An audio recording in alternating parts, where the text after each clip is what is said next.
You're going to spoil it. You're going to spoil it. The next president of this United States, Donald Trump.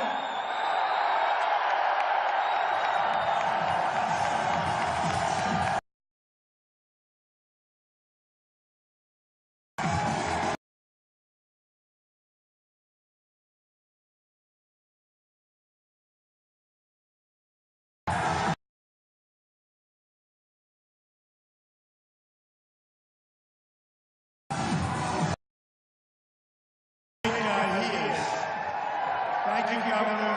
Great job. Give him a hand, everybody. Give him a hand. Oh, we're happy to be here. You know, I was going to cancel because, you know, a lot of people dropped out of this race, right? They did. And I said, I don't know. So we called up West Virginia last night. We had 35,000 people. We had the place was packed. This one we have 10 or 11,000, and we have people still pouring in. So I said, let me ask you, West Virginia, was it done? I mean, people like they're expecting to go. They said yes. I said, then we have to go. I said, what about Nebraska? I love Nebraska. What about Nebraska? And I said, this is like, I mean, the people expected to be there. They said yes. I said, we're going. We got to go, right? We're going to go. But like Pete said, we have to go on Tuesday and vote.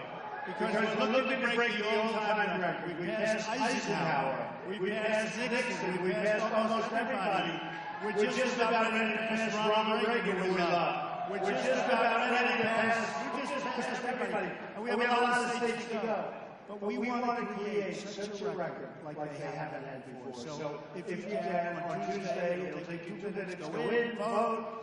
The stronger we look, the stronger we are. We have more votes than anybody. And don't forget, I started out with 17 people.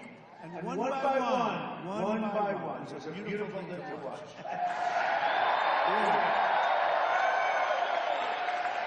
So we had a good time. I mean, it's been an amazing experience for me. I've never done this before. I've been a politician for 10 months. And these guys have been politicians for 30 years in some cases, right? How am I doing? Am I doing a good job? We don't know. But we have a message. You know, we have the right message. We're tired of being dopes. We're tired of being stupid people. We're tired of having these leaders down the drain, and that's what they're doing. We're going to have great trade deals. You know, in Nebraska. And I just said, how's it doing business like with Japan? You send business to Japan. You don't send business to China. Because China doesn't take your business. We take your business. They don't take our business. Right? You know that. They won't take our business. So we take all of this stuff. We don't tax it. They send everything in. Everything's beautiful. But when Nebraska wants to send their product, they have a great product. Great agricultural product, which is when you want to send your product to China, they don't take it. No, we don't want it, right? Now, when you send it to Japan, where they send the cars in, no tax, very little tax, practically nothing, they send the cars in. When you send your beautiful agriculture, the best in the world, you send your agricultural product in, what happens? 38% tax, right? 38% tax into Japan. They call it a tariff, you know, a tariff. Sounds a little bit better, tariff. But the whole thing, we're not going to do this stuff anymore, folks. We're not going to play the games anymore. We're going to let that out. And you want to see a trade route? You want to see a trade? Just take a look at Japan. Millions of cars come pouring in. You go to Los Angeles, the biggest ships and vessels, they load up with cars, right? And you look at what we have. We send beef, it's very important, but it's not quite as big a product. Do we agree? Do we agree? Sometimes they send it back because they don't want it. Because the farmers don't want it. They send it back. And then we send it back. It goes back and forth, back and forth. And then they charge you much more. They call it Kobe beef. It's old. It's old. It's old. Who the hell wants it? And they charge you much more money. But here's the thing. Look, there's a 38% tariff when you send your product. There's practically no tariff or tax, what they said is. Tell the folks. Who's making these deals. I can tell you people would be making that deal. On a federal level, it's ridiculous. We're being outdealt, we're being outplayed, and we can't have it anymore. Now, you've been watching all the elections that have been taking place. I really have. I've gotten to know this country so well. And, you know, it started with New Hampshire, where my first pick, I'll always forget that. I mean, there's nothing like it. These beautiful valleys, these beautiful streams. And what's the big problem? Heroin. I said, what do you mean heroin? What are you talking about? Heroin. It pours in from the southern border. And I said, you know what? If I win, we'll build a wall. Build a wall. You have the same problem. We'll build a wall. It pours in. But I said to the people from New Hampshire, you know, that was my first victory. The first time I won in a landslide. I've won them all in a landslide. I will not criticize my competition anymore. When somebody says bad about me, even as recently as yesterday, I'm allowed to hit them, right? But I won't talk about Jeb Bush. I will not say he's low energy. I will not say it. And I won't talk about Lindsey Graham, who had like 1 point. You ever see this guy on television? He is nasty. He gets outdealt at all levels of the campaign. He leaves a disgrace. He can't represent the people of South Carolina well. He goes on television. I've never seen a guy on television knocking me all the time. It's hard to believe I win everything in the land. This guy goes on television, then he talks about, I know more about the military than Trump. I've been dealing with it for years. Yeah, for years. And that's why we can't beat ISIS. For years. They did for years. We need new thinking. So, he fails with this campaign horribly. He then endorses somebody else, and then he endorses Bush, and he endorses everybody. He's like bad luck. As soon as he endorses the people, they drop out. And then I see him on television knocking me. You know, you're supposed to be coming together. Paul Ryan, I don't know what. He called me 2-3 weeks ago. It was a very nice conversation. He was congratulating me. This was before we had the ultimate victory. He was congratulating me on doing so well. I figured routinely he'd be behind it. And he, the other day, just did a big surprise because I had so many endorsements. I mean, today, a lot of Bob Dole came in. Dick Cheney came in. Many congressmen came in. Many senators come in. And we've had tremendous endorsements from a lot of people, both current and people that were here and highly respected people. And, you know, Rick Perry, he came in, and I've always liked him. But he's a tough competitor. He fought hard, and he was rough on me, right? He got to remember, went to Washington and made a speech for a half-an-hour speech about Donald Trump. He said, I'm a cancer on the Republican Party. Well, that's the bad news. Let me tell you the good news. So yesterday, he endorsed me. And I like it. I do like it. I forgot about the 1 hour where he went wild. But he said, one of the most talented or brilliant or something candidates ever to run for the presidency in the history of the presidency. So you have that statement and then you have this statement. That's a big difference. That's a big gap. But I appreciate it. And I like Rick Perry, and he's a good man, and I appreciate that he did that. But the one that we're surprised at, and I'm not surprised with the Bush family, in all fairness, because I've been very critical of what happened. So I'm not surprised. And Jeff hit hard. Do we agree? But what people don't say is that he hit me hard. He spent $14 million on negative ads. So people will say, you weren't nice to the Bush family. I spent $14 million on negative ads. I didn't spend anything on negative ads like that.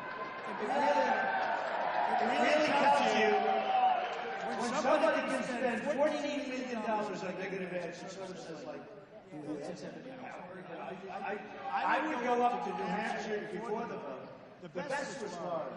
They spent, I think, $28 million on negative ads. They spend thousands and thousands. You know the total negative ads? Have you seen it on television? 66,000 negative ads. I want to see Pete get 66,000 negative ads. Pete, you wouldn't be standing. You'd say, I'm going home. I'm leaving. I'm going home. Pete, 66,000 negative ads, over $100 million. And I'm leaving by a line. It was a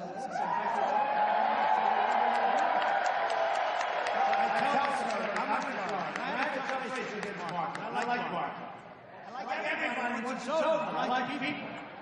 But Marco was very popular for us, and is very popular. And I was down, and I own Trump National Corral. And they're having a big golf tournament.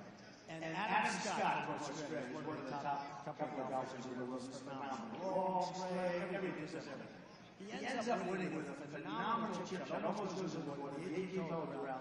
Is the hardest hole on the PGA Tour. It's considered the toughest hole.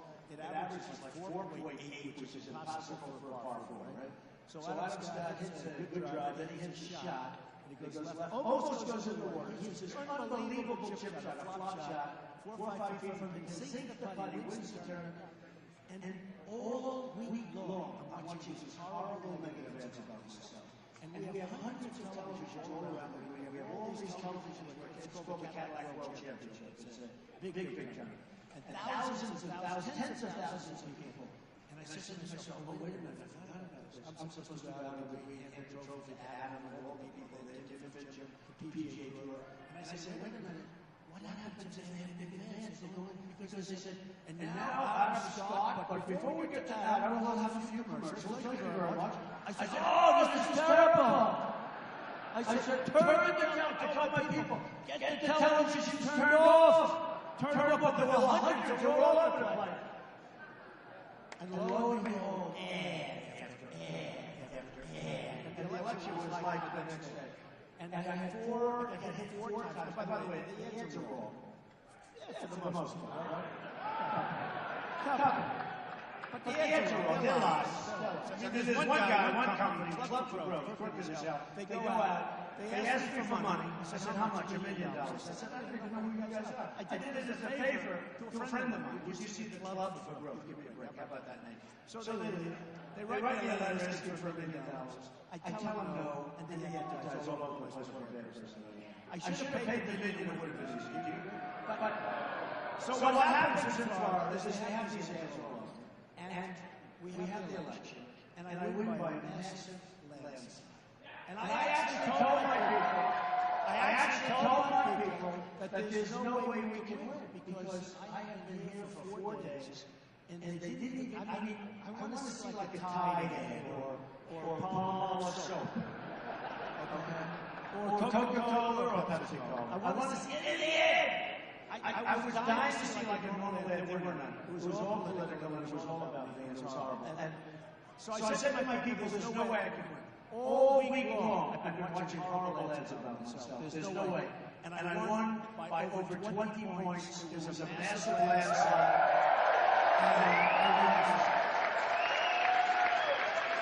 And just to show you how tough politics is, you know, Jeb Bush was the governor. And you have Marco Rubio, who's a very popular senator. So when they set up this delegate deal, they said, you know, we want one of those two guys to pick up all those. You have 99, it's like the second largest after California, New York, you have New York, you have California, you have Florida, big three. So they have 99 delegates, you get all. And it's supposed to be like, you know, you get a percentage. But they said, well, look, Trump, he won't do well. So what we'll do is we'll send it out, winner take all. So our governor or our senator will get it. Winner take all. And then a poll comes out and I'm leading everybody by like 30 points. And now they say, this is a bad thing, it must be a wrong poll. And then they go back. Another one comes out, I'm leading by 32 points. So what happened is they tried, well, maybe we can go back to the way it used to happen. This is terrible. And I ended up winning the state finals. We got 99.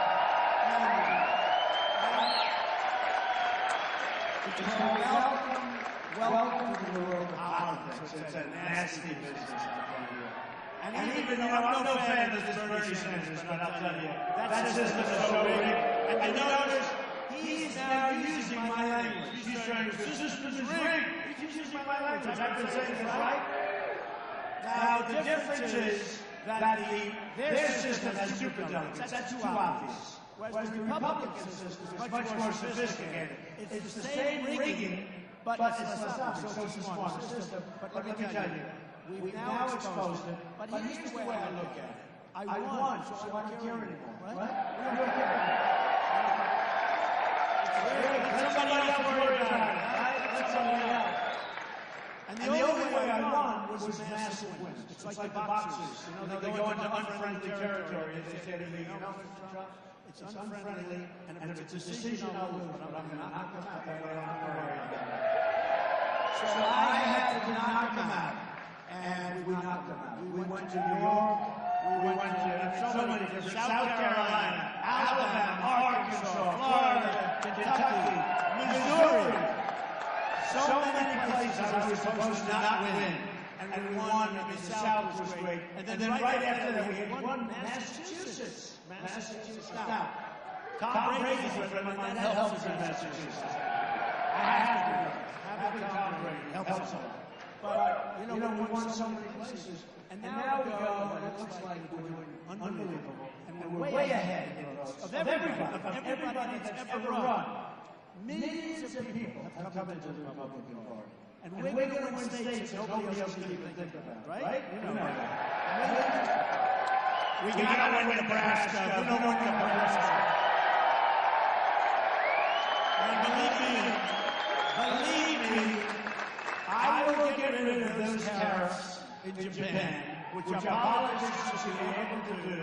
And I will make sure that China takes your product. They're not going to say, no, we don't want a product. Because they want to have it themselves. You know, they can send to us, we can't send to them. That's not going to happen. So I will get rid of just mark my words, because you have to tailor the speech. You know the nice part about me not using teleprompters and not reading speeches? Number one, I'm smart. But I can tailor it to the audience. Like I come to Nebraska, I say, Governor, what do you think of your trade? I like the fact that we have to pay the tariffs and that's a federal thing. The federal let us down. And I said, well, what about China? How do you know China? They will not take our product. So now I know these things. Otherwise, I'll be talking about things that you don't even care about. There won't be more tariffs to Japan, or if there will, we're going to go the opposite way to them. All I have to say, that's all right. You want to charge a tariff of 38% to Nebraska for its beef? Then we're going to charge you a tariff of 38% when you sell your cars to the United States.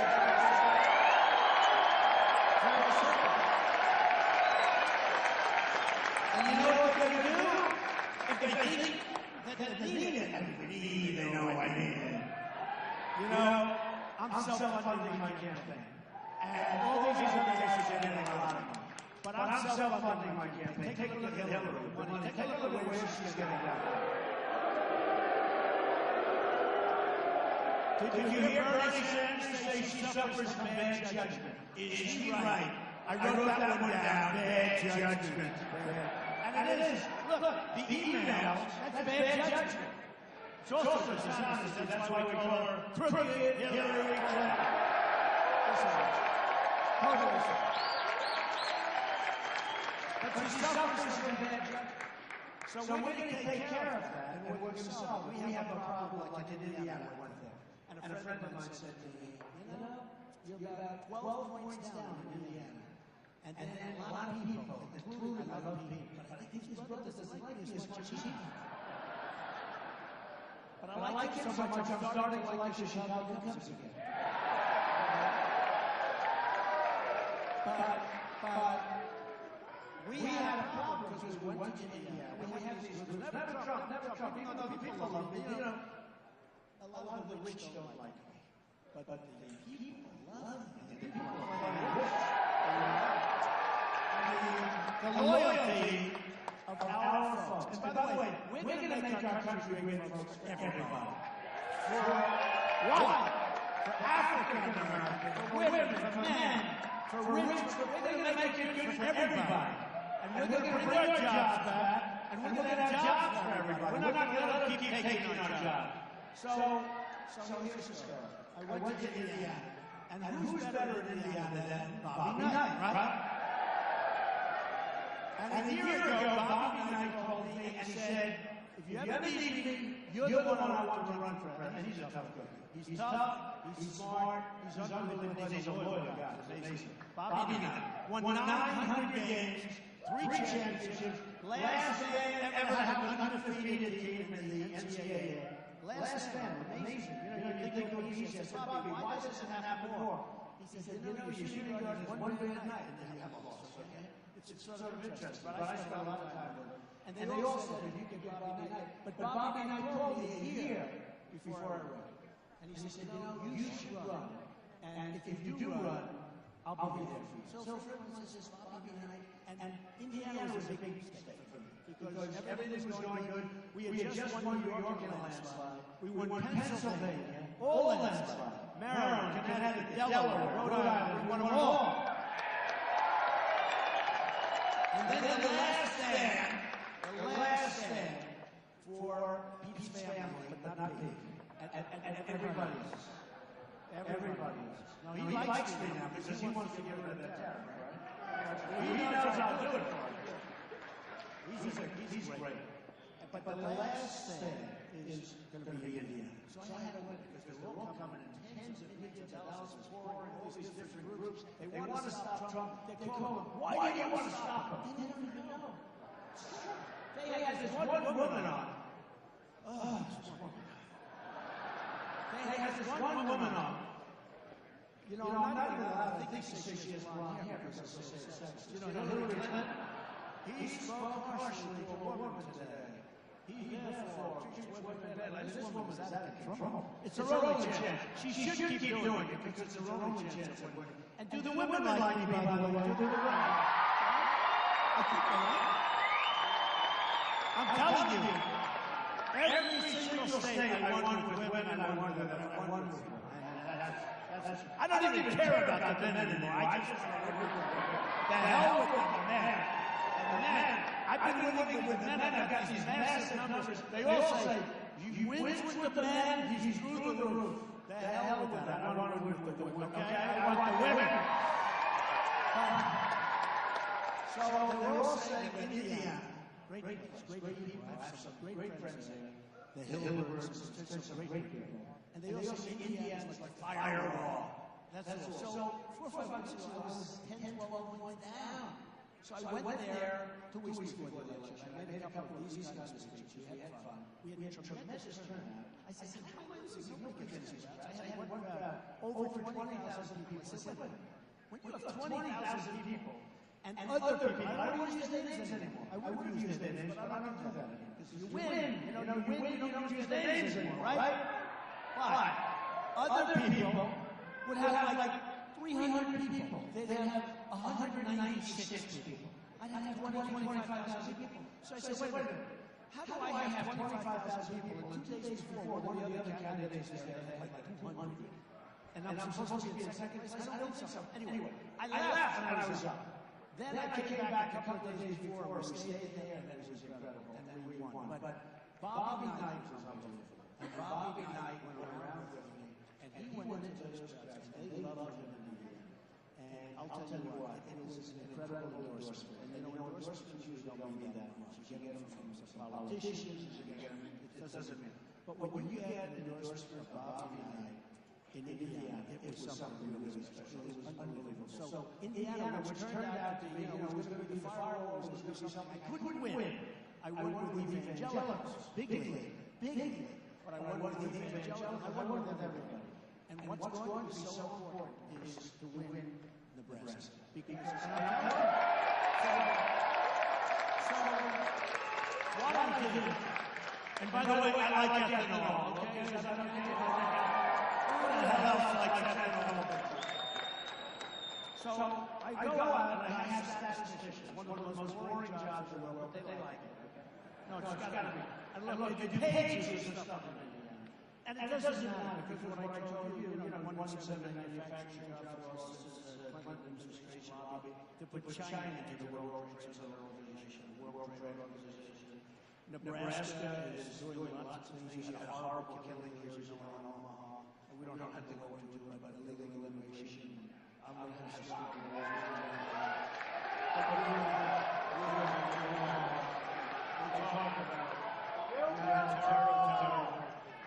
had a terrible situation. And it's happening, by the way. Whether it's happening all over the country, as you know, in San Francisco, it's happening all over the country. And we're going to stop it, folks. We're going to stop it. Because it's not going to go on.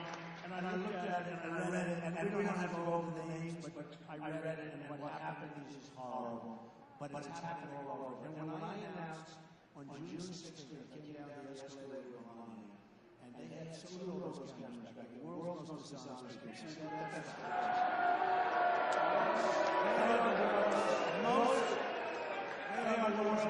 dishonest people. They are brutal. They never show crowds. They never show crowds. I'm telling you, we had a crowd.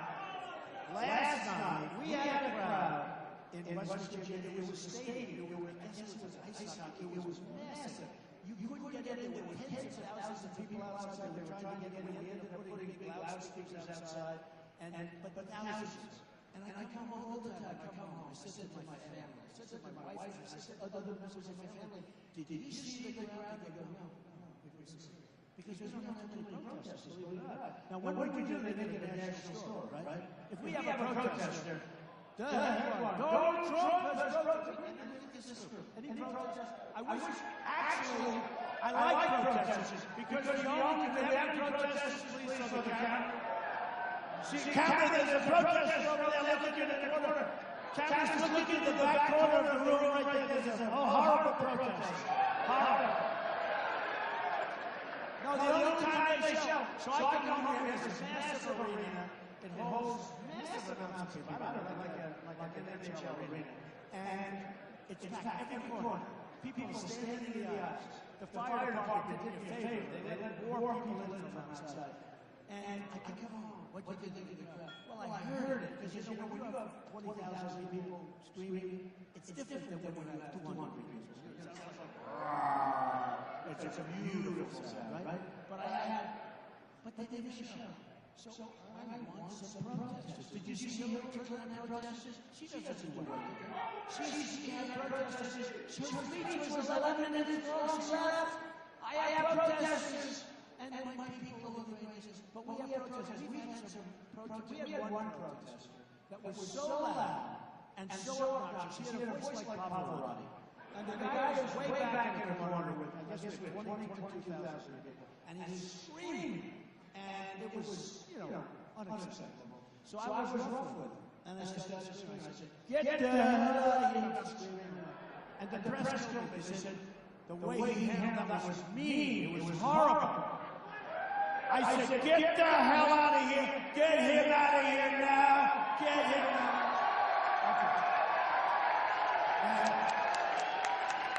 But much more than that. I mean, much more.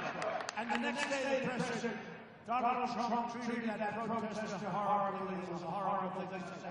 Now, that was one of my first deals like this, right? Then I went to another one. The following day, we had another protester. And I said, please, if you could, maybe you could ask him to leave. Please. That's okay. Don't hurt him. Don't touch him. Don't hurt him, please. And the press the next day said, Donald Trump is not strong like he used to be. He used to be unbelievable. So you can't win. You can't win. So it's terrible. But let me just tell you. Our military is depleted, and we don't win anymore, folks. We're going to build up our military, and we're going to stop it. We're going to stop our companies from leaving our country. Now, if you look, and you study, some of you do, if you look at our federal government, which is run by incompetent people, by the way, just to share they've been working for 5 years on methods to keep our companies in our country. So corporate diversions and all, they're working on it. They've been working for years, ever since I can remember. In the meantime, we're being trained. NAFTA is a disaster. NAFTA, signed by President Bill Clinton, is one of the worst things our country has ever seen. So what happens is we're looking at all of this stuff, and the only way you can do it is very simple. Carrier, Ford, Nebraska, they're all leaving. They're leaving Chicago in one case, they're leaving Indianapolis, Carrier. Use them as an example. You tell them, listen, if you leave, they think they're going to move to Mexico, make air conditioners, sell it to the United States, no tax. Not a 38% tariff. By the way, see, I'm being nice. Japan charges us 38%. I'm only talking about 35% because I'm a soft negotiator. So what happens is they're leaving. So they announced, you saw it 4 months ago, they announced on television, somebody had a cell phone on the camera, took it, and there's mid-level managers guys saying, we're closing up shop, we're leaving, we're moving to Mexico, you're all fired. Okay, 1,400 people, good people fired. So here's the story, folks. They're going to move to Mexico.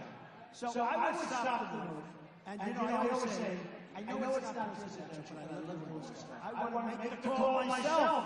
I have so many people that endorse me. The greatest business people who are Carl, all these guys, they're endorsing me. They want to help. They want to negotiate. But I like doing it myself, except it's so damn unpresidential. The President of the United States is not supposed to be calling up a damn air conditioning company. But I'll do it anyway because it's fun. Okay? It's fun. So I'll call them.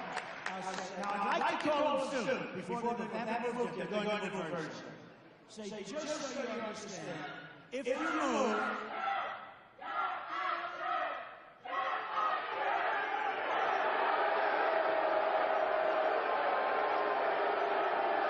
are they friend or foe? Friend or foe? I don't know, they don't sound very strong. They don't sound strong. Thank you very much. Thank you. Thank you. See, they don't want to make good trade deals, isn't that sad? They don't want to make good trade deals. Okay, yeah, you can go home now. Thank you.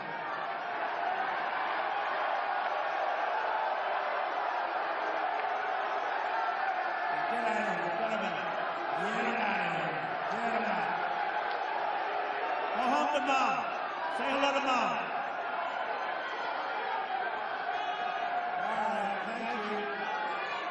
Hey, do we love the police in this country? Do we love our police?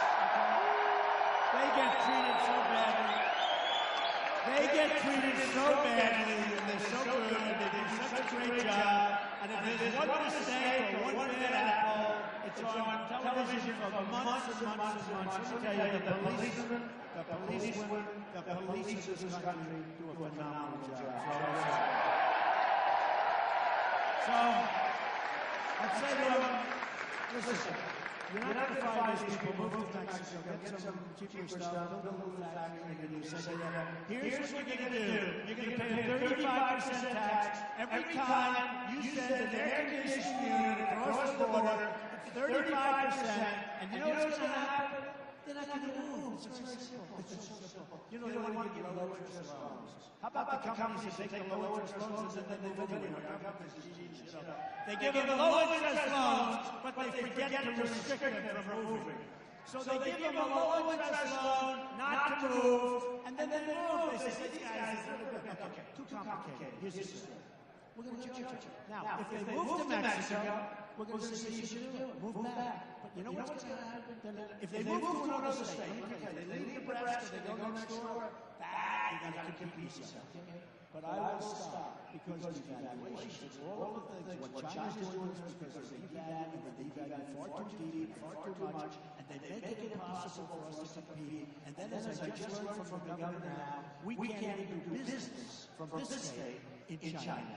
And those days are over, folks. We're going to do a lot of business. We're going to do a lot of business. And then our companies are not going to be moving anymore.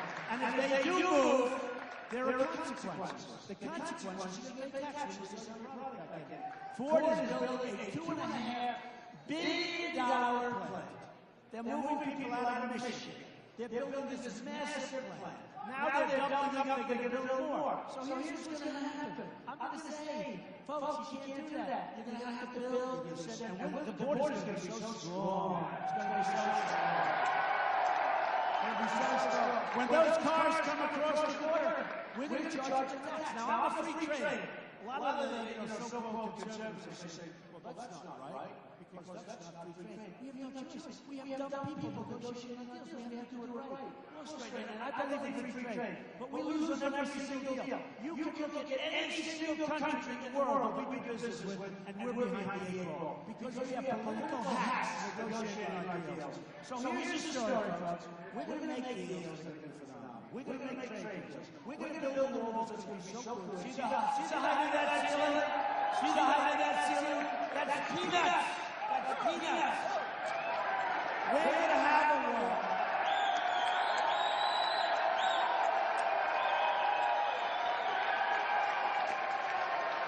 We're going to have a wall that if they ever get up there, they're not going to want to come down so fast. They're going to say, whoa, this is not good. We're going to have strong borders. You know, if you don't have borders, folks, you don't have a country. I mean, these people that want to have Swiss cheese, right now they walk across the border. The Border Patrol agents, 16,500 Border Patrol agents last week endorsed Donald Trump. They've never done it before.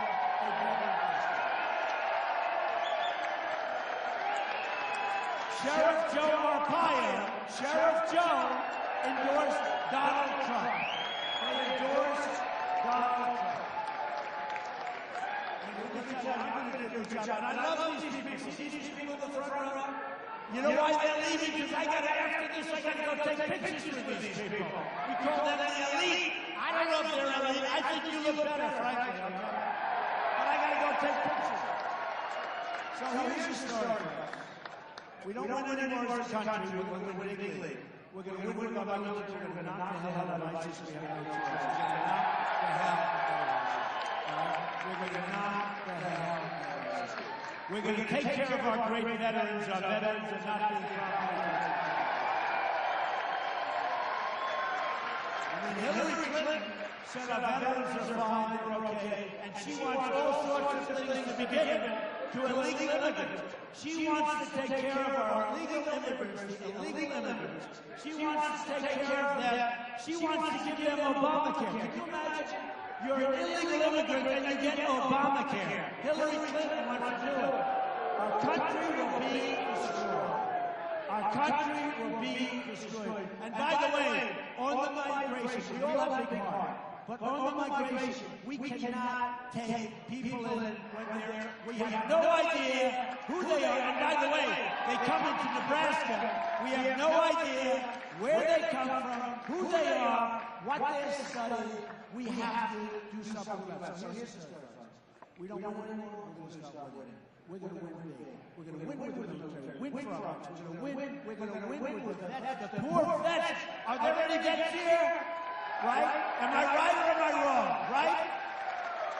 We're going to win for the vets. We're going to win with education. We're going to end Concord and bring education local. We're going to repeal and replace Obamacare. We are going to secure and cherish our Second Amendment, which is under siege.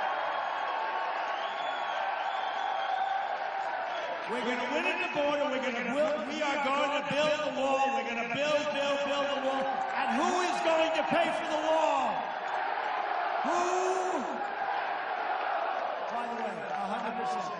We have now a $58 billion trade deficit with Mexico. The wall's going to cost $10 billion.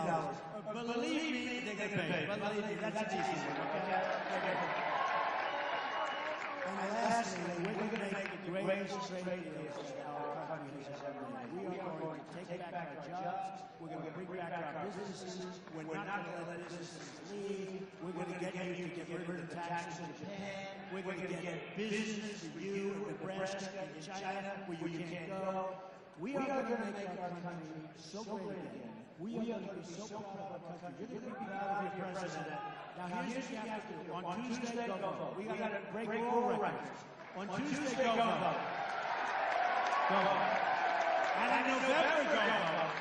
Because we can't have another 4 years of Barack Obama, which is what we get. Which is what we get if we get Hillary. It's another 4 years of Barack Obama. In my opinion, it could be worse. Okay, it could be worse. So on Tuesday, go vote. In November, go vote. I'll be back here. Don't worry. We'll be back. We'll see you again. But go vote. And I will tell you, you will be so proud of your country again. And we're going to start winning. And I kid when I say it, people like it, I like doing it. We're going to win so much that you're going to say, Mr. President, we can't take it anymore. We don't want to win so much. We're not used to winning.